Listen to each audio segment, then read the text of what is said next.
Hello and good afternoon, fellow Toastmasters. Yes, I'm making a comeback. And I miss the excitement. I miss the butterflies in my stomach. I miss the fact that sometimes before I made a speech, the hair on my skin felt like it was trying to cling back onto my skin. I miss the limelight. And yes, I'm the only child, but I really disagree with the fact when people say, you know, only child, you have to be the center of attention. But when I'm publicly speaking, I love being the center of attention. I don't shy away from it. I really miss it. So what I want to do with you guys this afternoon is kind of take you on my Toastmasters journey, my experience in public speaking, and kind of walk you guys through my history and why I hope to attain with this club. Now, while I was in elementary school, middle school, and high school, I was shy, not socially awkward because I had friends and went out and about and did things that most high school kids do. But I was not necessarily the person to raise their hand when a teacher called upon somebody to answer a question, or when the algebra teacher or trigonometry teacher asked somebody to run up to the board and do a problem. I usually took a couple steps back and moved my desk back. So I really wasn't, the aggressive person as far as getting attention. I was more shy, laid back, cool, mellow. But as I went on through my career in college, I didn't have to do much public speaking. I took psychology classes, and most psych classes where you just write reports and that's it. Until one day, we had a senior seminar and we had to do a presentation. And this was kind of like my rookie card in public speaking. I held on to the lecterns like I'm trying to keep an animal inside its cage. Did stutter, did stumble, but the professor had grace on me. I made a B on that presentation. I don't know how. I think she probably assumed that most college kids at that time were good public speakers. And you're a psych major, you'll be writing papers or doing research projects. You'll be in your own little corner eventually, no worries. But in retail management, I had to deal with people. But in my opinion, in retail management, if somebody comes in your store, they're pretty much going to buy something. They have the intention to buy something. So you really just help them out, show them. You do have customer service issues, but it's not like you're standing in front of a bunch of people for about 30 minutes having a presentation. Well, I graduated out of college, and then I would go into the sales world. I did sales for insurance, and I transitioned to sales for account receivable management firm. Then I noticed something. I did okay, but certain circumstances like sales meetings or worse yet, even sales presentations, I found myself stumbling, tripping over words, and getting in the shakes a little bit. And then after reading a couple books like Jack Canfield's Success Principles and David Schwartz's Magic Thinking Big, and talking to several regional managers in my company, they all encouraged me to get in this club called Toastmasters. Which at first I thought was a joke because I thought it was like a brewery or a wine class where everybody takes up a glass at the end of the class and toast each other for whoever made the best wine or brew. But several years ago, I went to University City Toastmasters. It took me a couple months, but I did start doing some roles, did some speeches. I was a grammarian, of course, general evaluator, Toastmaster, and I figured out something like I enjoy speaking. This came easy to me. I don't mind being the center of attention. And then a couple opportunities my account receivable management company opened up for individuals to do association speeches. So I was going through a couple sales slumps. I volunteered to do one in Pinehurst, North Carolina for the Sand Hills Dental Study Club. And at the end of the presentation, the president, Dr. Rinaldi, handed me an envelope. Didn't think anything about it until I got in my car. Opened up the envelope, because I'm thinking it was like a receipt, a thank you card, something, generic like that. Well, it was a $500 check. It said speaker fee. And if any of you guys have been to Pinehurst before, you know it's a long, boring 2-hour drive from Charlotte to Pinehurst. So I started thinking on this drive, well, I'm in the sales slump. I can start calling associations and do speeches for them, account receivable management. Because these are businessmen and women who own their own business, whether it be a dentist's office or a heating and air conditioning company, that wants to learn about collections before turning over to a bad collection agency. Then I'll start charging these people, which I did, because I consider myself an expert and give them valuable information. Well, unfortunately, the company had some changes in management, and unfortunately, most changes in management, half the sales force wiped out. So I had a journey back into retail management for a couple of months, did a couple of career changes. But at the time, I'm still doing speeches for human sex trafficking awareness, a couple presentations of faith-related topics. But I wasn't able to plan as much because I was in the retail schedule. And then eventually I got to a position where I'm at now, but I have to travel a lot throughout the states of North and South Carolina and also Eastern Florida, Tennessee. Well, finally, my career position now settled down a little bit. I'm really hoping I don't have to travel as much. But now it kind of opens up the door for me to do more presentations and speeches. So I'm knocking down the doors as far as doing speeches for entrepreneurship and also speeches for account receivable management with other associations like North Carolina Septic Tank Association, the North Carolina chapter of CPAs in Charlotte, just to mention a few. So I'm wanting to join a Toastmasters group to sharpen my skills a little bit, to sharpen my mind, making sure I'm not saying my and, ahs, and, buts, or four nors too much. And to me, and I want to stress this to the visitors today, there's not many groups in this world that you can join with 20 to 30 people that's going to be supportive, that sets goals, that attain goals, that have ambition. And that's what I enjoy about Toastmasters, and that's why I'm getting back in. Mr. Toastmaster. Mr. Toastmaster, fellow Toastmasters and guests. The occasion of Hugh's retirement from BNI is somewhat bittersweet for me. Hugh and I have actually been working together since I joined BNI back when I started my business. On one hand, it's great to see him taking some time to slow down, relax a bit, enjoy his family. Although those of you who know him know he may never actually slow down since he's such a fitness freak and he actually runs almost every day and plays basketball at 6 o'clock every Friday morning while I'm still asleep. So I'm not really sure he'll ever slow down. But on the other hand, we are definitely going to miss his leadership here around our organization. One of the marks of a great leader is that they've prepared the next generation of leaders to take the organization forward after they're gone. I would say without hesitation that he's done that. To me, there are a lot of strong qualities, there are a lot of qualities of strong leaders, and I want to share 4 with you tonight that I think Hugh absolutely embodies. And there's actually probably more than 4 woven into this somewhere. We'll start with these 4 though. I think the first most critical one is setting clear expectations. Hugh's area of responsibility included over 100 chapters, 2,000 members across Georgia and the Carolinas. When you have an area that big and he supports 20 directors at my level, it's really important to have clear expectations. I think along with those expectations, one of the things he did that was really helpful, and it was a little bit painful for us initially, was put a structure of accountability in place for our organization.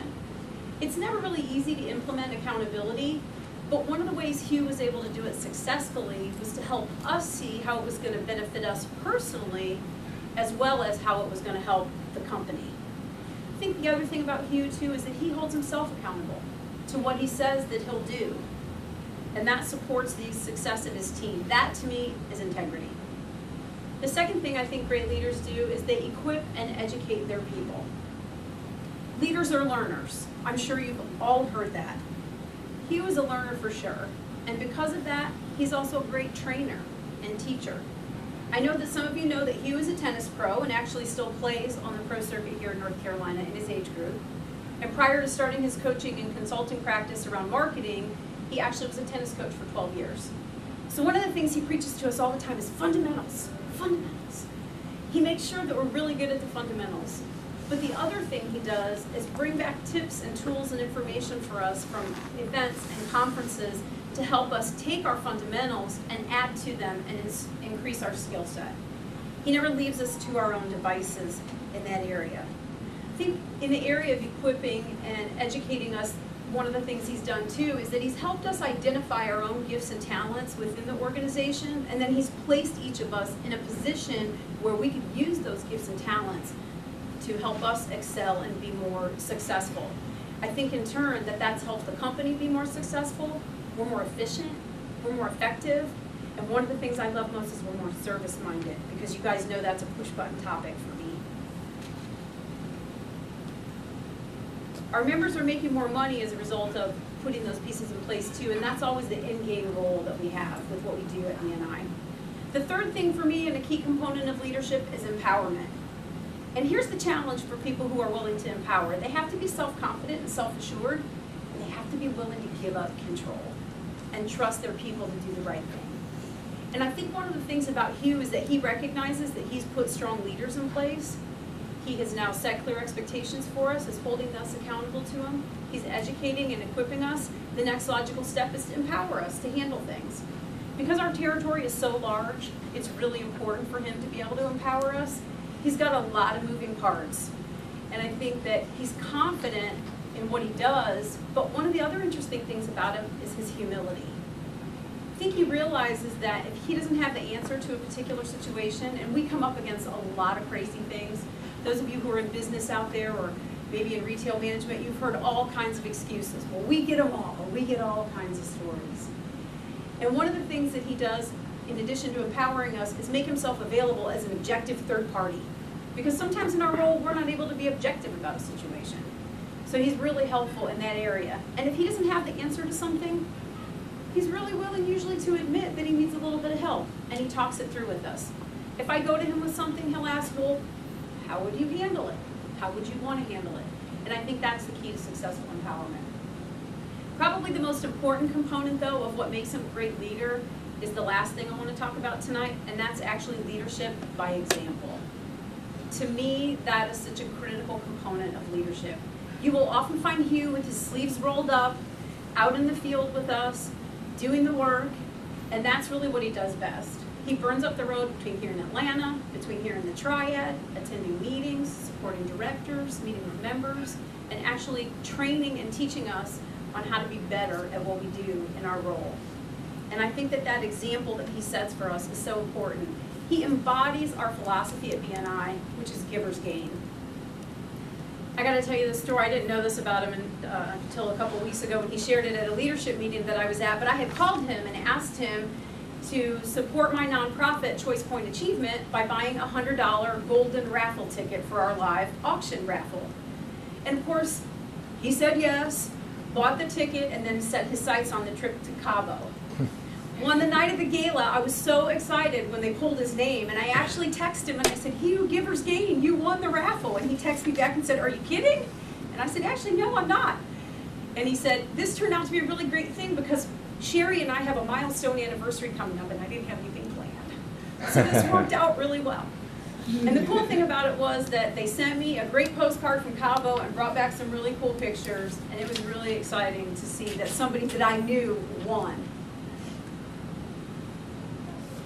I guess I want to close by saying that Hugh and I have worked together through some tough times, from having to go in and have really hard conversations with leadership teams, to literally closing chapters, navigating a difficult economy along the way. And we've also had some great times. One of our first team building exercises, we went to one of those places where you have to follow the canvas painting thing, and that was a big joke for us because most of us don't have any natural painting talent. But we had a lot of fun with it, and we still like to joke about it, even today. The cool thing for me is that I realized I've become a better leader and mentor because of Hugh is, and I actually had put my name in for the position that he's currently in. And when I realized that he had put his name in for it too, I called him and I said, you know what, you're really the better person for this job. I'm taking my name out of the hat, and I hope that you get the job. And he said, well, all I can say is I hope if I do, you're coming along with me. So I'm sure that all of you in this room join me in thanking Hugh for his service and wishing him a fond farewell as he takes the next step on the next journey. Step in the next journey in this life. Thank you very much. All right. As Brennan mentioned, as the role of general evaluator, I'll be introducing the people who will come up and provide feedback to the different speeches. As mentioned before, I like to think of this as one effective technique as being the compliment sandwich. This is what you did good, this is what you can work on, and this is what else you did good. The ands being key in that. First up is going to be Susan Greeman. Susan's been with our club for a long time. She's actually a distinguished Toastmaster. So she's finished both the communication track and the leadership track. She is a business manager for Greeman Eye Associates, the ophthalmology group that her family runs, and her past includes being president and treasurer of our club. So a very valued member, Susan.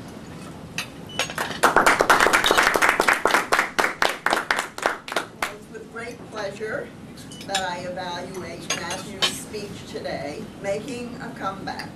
Now, a lot of people have said that I have bats in my belfry, but I don't think Matthew does at all. He was right on with his speech today, full of confidence, and really helped us in so many ways, especially with the new members, because he showed us what Toastmasters is and how you can succeed. His opening just brought back, and I'm feeling it right now, the butterflies in my stomach, my palms are sweating, and I still have that feeling today, but I still come up here and pursue. And I've gotten better, and I am also a shy person, but people think that I'm an extrovert because I'm able to hide it thanks to Toastmasters. So these are some of the things that you will gain from being a Toastmasters member. I liked some of the things that Matthew did. His description of his hair coming up, his grabbing of the lectern. I remember doing that too. I used to bring a vase or something so I'd have something to hang on to. So that was really, really good. I liked his use of the animal in a cage. And I liked also the way he showed us that Toastmasters can be used as a stepping stone into another career. Gina has done that. So many people in Toastmasters have been able to use or form a parallel career by using their speaking skills. Now his, I think, was wonderful because he earns money. Accidentally, he started a career that is positive money. Now I think some of the things that could be worked on, or some of the transitions, and I have probably done that myself today, where you'll do, you this, and that's part of just practicing and nervousness. And also coming in front of the lectern, where you're more welcoming to people. I think you had so many good things in here. You were so relaxed, you're very positive, you exude all kinds of confidence. I think another thing you might work on is tightening up the speech a little bit, having a stronger opening, sticking to several points. You did have a great closing though, I like that. I like the opening too, but it could be stronger. So overall, I think it was a great speech. There were so many good things about it. I really, really liked it. And it also was very inspirational for visitors here. So thank you.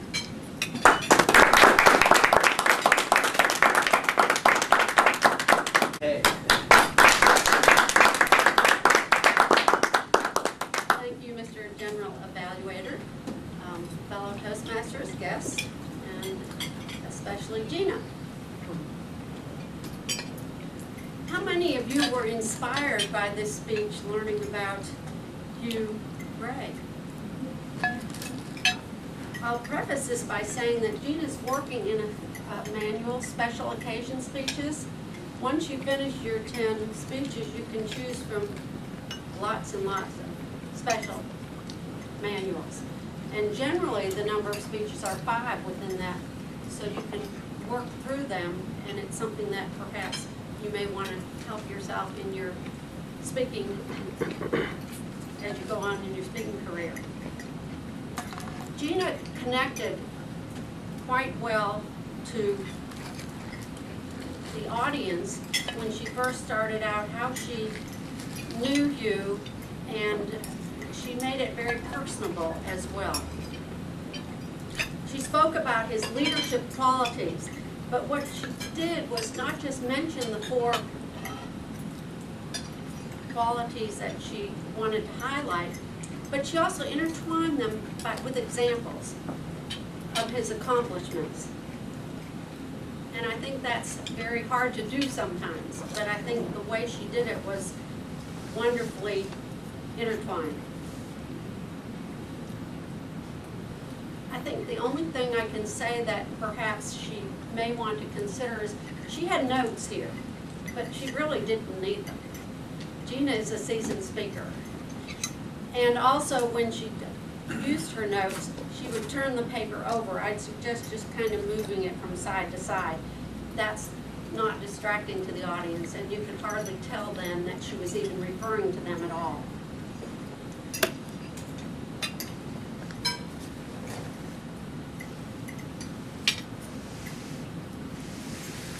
What is really neat about Gina's presentations is her facial expressions. Her smile, her eyebrows, her face lights up, and also her hand gestures. Her hand gestures, such as when she said things were lining up, and she used her hands in so many different ways, but it was a very fluid motion. It wasn't just using your hands and then back to the podium. She had control of this area up here. And as a seasoned speaker, I think this very much lends to Gina's credibility as an advanced speaker. And very clearly, she met her objectives on praising someone, Hugh Gray, as well as inspiring her audience. Did you feel she met those objectives? I think so, absolutely. Thank you, Gina.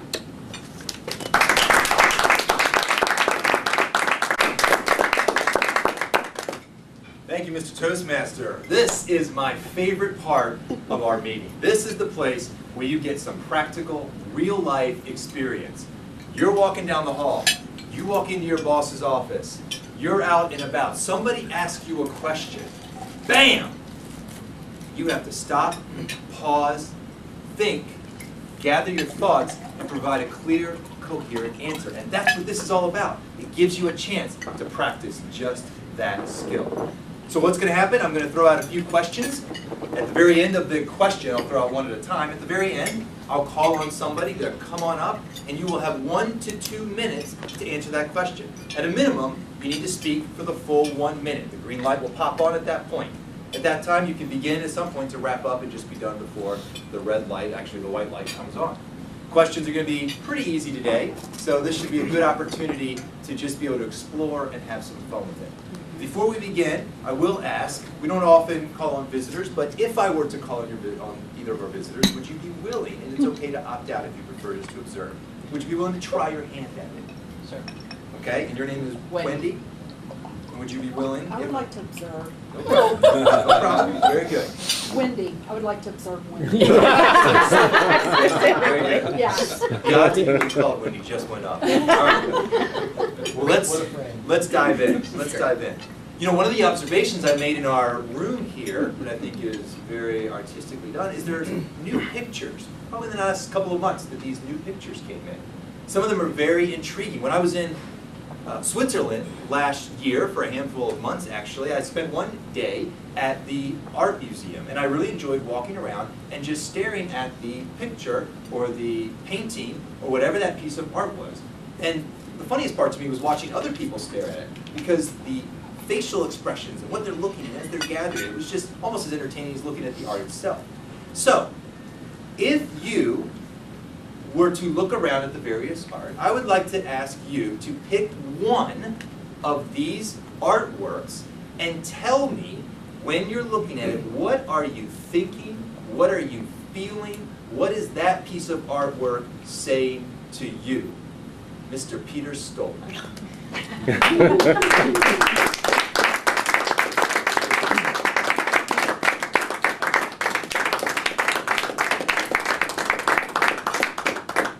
Grady, what a great opportunity to talk about my specialty, right? Art, as if I actually know anything about it.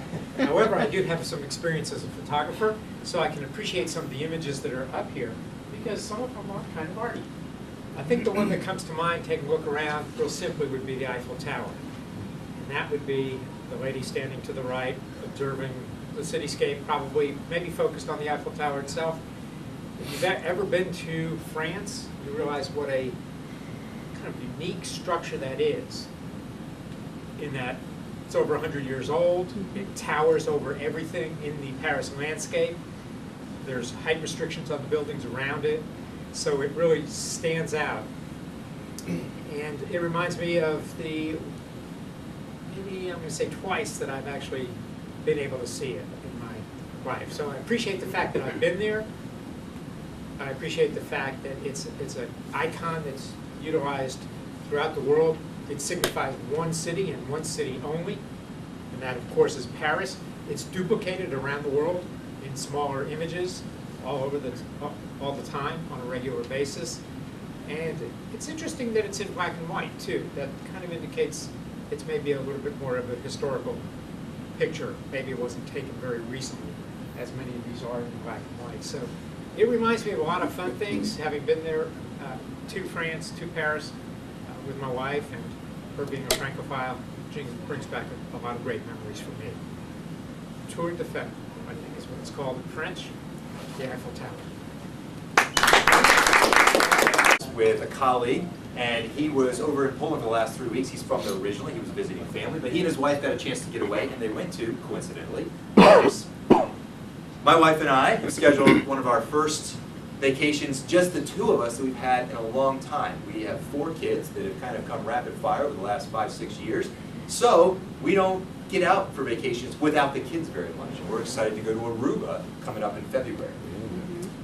What is a place that you have either been to recently or that you would like to go to that is perfect for anywhere from 2 to 3 to 4-ish days? Not just a quick 1-hour visit, not a 2-week stay, a kind of a mid-tier 2-3 days where you can just enjoy it, see it. What would you like about it? What would you do? Why do you want to go there? Wendy. Hey.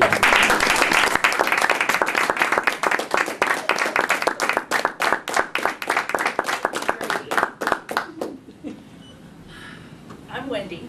Sorry, I would have to say that my favorite place that I've been going since before, believe it or not, before I was actually even born. My mom took me there in her belly, was Canada.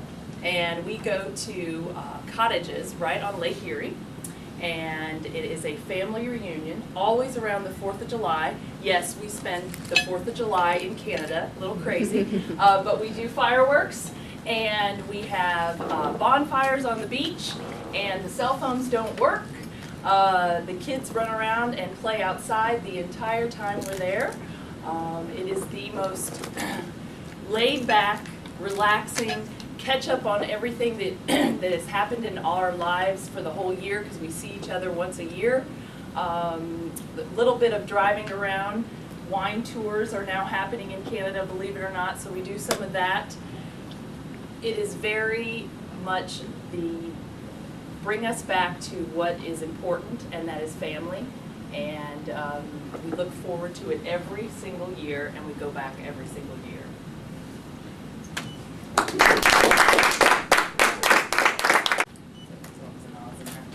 Thank you, Wendy. You know, one of the things that you notice when you do travel internationally is that the water situation is always very different. Again, when I was in Switzerland last year, I sat down, we ordered dinner, and I requested water for my beverage. And they said, "Would you like that with gas?" I said, "I don't think so." And they clarified that that meant bubbles, which basically meant sparkling, so carbonized type water.